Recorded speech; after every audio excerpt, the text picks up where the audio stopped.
ओम शांति। राजयोगी जीवन की आधारशिला ब्रह्मा भोजन, इस बुक से हम सभी सुन रहे हैं। आज हम सभी सुनेंगे आदरणीय राजयोगिनी ब्रह्मा कुमारी सुनंदा दीदी, कोल्हापुर, महाराष्ट्र। उन्होंने कहा है, अपने को अन्नपूर्णा देवी समझकर ब्रह्मा भोजन बनाओ। अपने को अन्नपूर्णा देवी समझकर ब्रह्मा भोजन बनाओ। दीदी जी से प्रश्न पूछे गए। पहला, दीदी, दादियों ने आपको किस प्रकार से भोजन के बारे में ट्रेनिंग दी? दीदी जी का आंसर, पांडव भवन दिल्ली में 1979 में हमारी टीचर ट्रेनिंग हुई। ब्रह्मा भोजन कैसे बनाएं, किचन का वातावरण कैसा होना चाहिए, किचन में साफ सफाई कैसी होनी चाहिए, बनाते समय भी हमारी भावना कैसी होनी चाहिए, अन्न के प्रति हमारा दृष्टिकोण क्या होना चाहिए, यह एक एक बात परम आदरणीय दादी गुलजार जी ने बताई। दादी हमको कहती थी, अन्न का एक एक कण मोहर के समान है। अन्न के आधार से ही मन बनता है। कई भाई बहनें अपने पेट को पट्टी बांधकर भी यज्ञ में सेवा देते हैं। दादी कहती थी, खाते समय भी कभी ये नहीं बोलना चाहिए, ये नहीं चाहिए, वह नहीं चाहिए, ये अच्छा नहीं बना है, वो अच्छा नहीं बना है। नहीं, जितना प्रेम से भावना से भोजन को स्वीकार करेंगे, उसका आपकी अवस्था पर प्रभाव होगा। उस समय सुनी हुई बातें आज भी हमारी बुद्धि में है कि जो मेरी थाली में आया है, ये बाबा के घर का अन्न है। यही मेरे लिए शक्ति देने का स्रोत है। इसको मुझे बड़े प्रेम से स्वीकार करना है। नेक्स्ट क्वेश्चन, दीदी, पहले जब आप भोजन बनाते थे तब किन किन बातों पर ध्यान देते थे? अभी जो आपके पास बहनें हैं उनको किस प्रकार से सिखाते हो? दीदी जी का आंसर, हम बताते हैं कि जितनी आप भंडारे में स्वच्छता रखेंगे उतने आपके मार्क्स जमा होंगे। हमारे पास एक ऐसा नियम है कि कोई एक बहन को सवेरे 6:30 से 7 योग कराना है। जो योग कराएगा वह उस दिन मौन में रहेगा। फिर हम उसको ही भोजन बनाने को देते हैं। तो एक मौन वाला होता है और एक बातचीत करने वाला। भोजन बनाना ऐसी सेवा है जो भाषण करने वाले से भी अधिक महत्वपूर्ण है। यह हम सिखाते हैं, अच्छी सोच में भोजन बनाओ कि अन्नपूर्णा देवी हूँ, बाबा के यज्ञ का भोजन बना रही हूँ। इससे खाने वाले के मन को भी तृप्ति मिलेगी, वह संतुष्ट होगा। खाने वाले का शरीर भी अच्छा रहेगा, स्वस्थ रहेगा। बाबा यह भोजन स्वीकार करने वाला है, ऐसी ऊंची भावना से बनाओ। नेक्स्ट क्वेश्चन, दीदी, बाबा को जब भोग अर्पित करते हैं उस समय क्या संकल्प लेते हैं?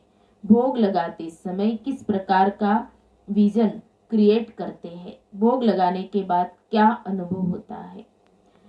दीदी जी का आंसर है, भोग लगाते समय पहले तो हम बैठते हैं और थाली को दृष्टि देते हैं। दृष्टि देते हम यह सोचते हैं कि बाबा के पास ले जा रहे हैं। बनाने वालों ने अच्छी अवस्था में बनाया है, फिर भी कुछ नीचे ऊपर हो गया हो तो बाबा ये बहुत शुद्ध, बहुत अच्छा हो जाए। मैं विजन क्रिएट करती हूँ कि मेरी बॉडी लाइट की बन गई है, मैं डबल लाइट फरिश्ता बन गई हूँ। फिर मैंने थाली हाथ में उठाई है और थाली के पास रखा हार भी हाथ में लिया है। जाते हुए भी मैं आत्मा सकाश देते हुए ऊपर पहुंच रही हूँ। तो फिर बाबा के पास गई। मुझे कभी लगता है बाबा डाइनिंग टेबल पर बैठे, कभी लगता है बाबा सिंहासन पर बैठे हैं, कभी लगता है बगीचे में बैठे हैं। अलग अलग अनुभव होता है। फिर मैं बहुत भावना से बाबा के आगे जाती हूँ, थाली रखती हूँ, बाबा से पहले दृष्टि लेती हूँ, फिर बाबा को बोलती हूँ, बाबा ये आपके लिए भोग लाए हैं, इसमें यह चीजें हैं, सब चीजों का वर्णन करती हूँ। बाबा को भोग लगाते लगाते मम्मा भी याद आती है। मैं फील करती हूँ कि मम्मा भी आकर बैठी है। फिर धीरे धीरे मुझे यह फीलिंग आती है कि बड़ी दादी और हमारे पास सुंदरी बहन जो मुख्य थी वे भी आकर बैठ गई है। तो ये चारों भी बैठे हैं। वह हार बड़े प्रेम से बाबा के गले में डाला। थाली में जो फूल होते हैं वे भी बाबा को दिए। फिर थाली का कवर खोल दिया फिर अंदर जो चीज़ें होती है, पहले फ्रूट खिलाया, फिर खिलाते खिलाते बाबा को नमकीन खिलाया, मीठी चीज़ खिलाई, फिर बाबा को जल पिलाया, फिर बाबा कहते हैं कि मम्मा को भी खिलाओ, दादी को भी, बहन जी को भी खिलाओ, तो उनको भी मैं खिलाती हूँ। फिर मैं दृष्टि लेती हूँ। अगर किसी का खास दिन होता है, समझो किसी के बर्थडे का होता है, किसी के घर के वास्तु शांत का होता है, कोई खुशी से भोग लगवाता है, किसी की मृत्यु का होता है, तो वो बात बाबा को बताती हूँ। फिर मैं राह देखती हूँ, मुझे टच होता है, बाबा कुछ रिस्पॉन्ड देता है तो कभी मिलता है, कभी नहीं मिलता है। फिर दृष्टि लेकर आती हूँ और मैं ऐसे फील करती हूँ कि आते आते बहुत सारी दुनिया की आत्माओं को, प्रकृति के पांचों तत्वों को ये भोग बांट रही हूँ, और बांटते बांटते नीचे आ जाती हूँ। नेक्स्ट क्वेश्चन, दीदी भोग के द्वारा कोई विशेष अनुभूति हुई हो, चाहे कर्म भोग कटने की हो या संस्कार परिवर्तन की, वह सुनाइए। दीदी जी का उत्तर, मैंने खुद के लिए एक बार अनुभव किया, फिर कुछ माताओं के लिए और सेंटर की बहनों के लिए भी अनुभव किया।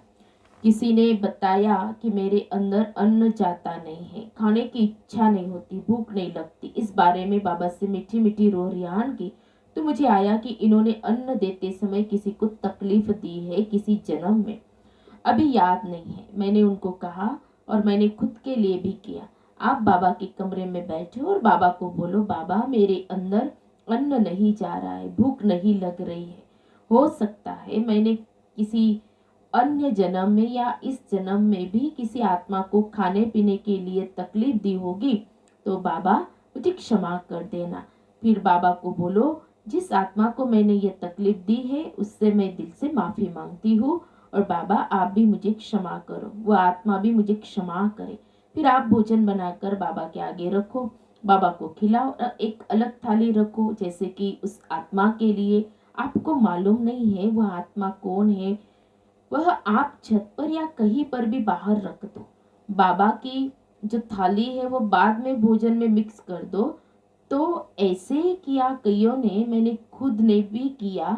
इससे फायदा यह हुआ कि मेरी भूख ठीक हो गई, तबीयत भी ठीक हो गई, अन्न के प्रति रुचि बढ़ गई। नेक्स्ट क्वेश्चन, जब हम पानी पीते हैं तो हमारे वाइब्रेशन को बहुत फास्ट गति से पानी ग्रहण करता है। पानी पीते समय कौन सा संकल्प ले जो पानी शक्तिशाली बन जाए?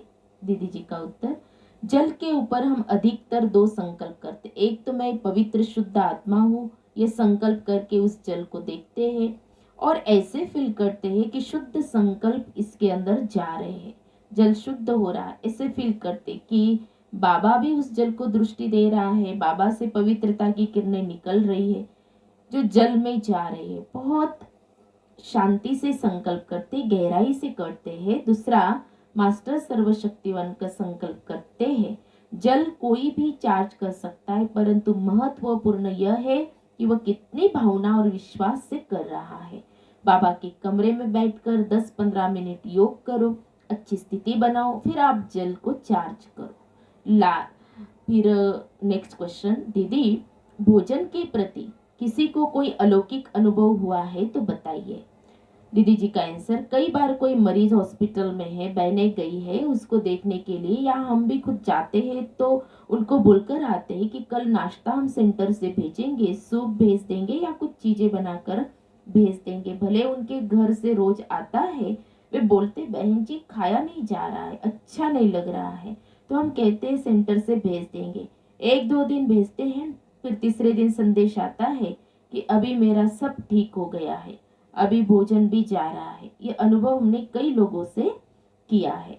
लास्ट क्वेश्चन, भोजन करते समय किस बात का ध्यान रखें? दीदी जी का आंसर, हम भोजन करते समय अच्छा चिंतन या अच्छी बातें करें या सेवाओं की बातें करें, क्योंकि इससे अच्छे वाइब्रेशन भोजन में जाएंगे। हमने यह भी सुना है कि मुंह बंद करके भोजन करना चाहिए, हवा भी भोजन करते समय नहीं जानी चाहिए, भोजन साइलेंस में लेना चाहिए। अच्छा, ओम शांति।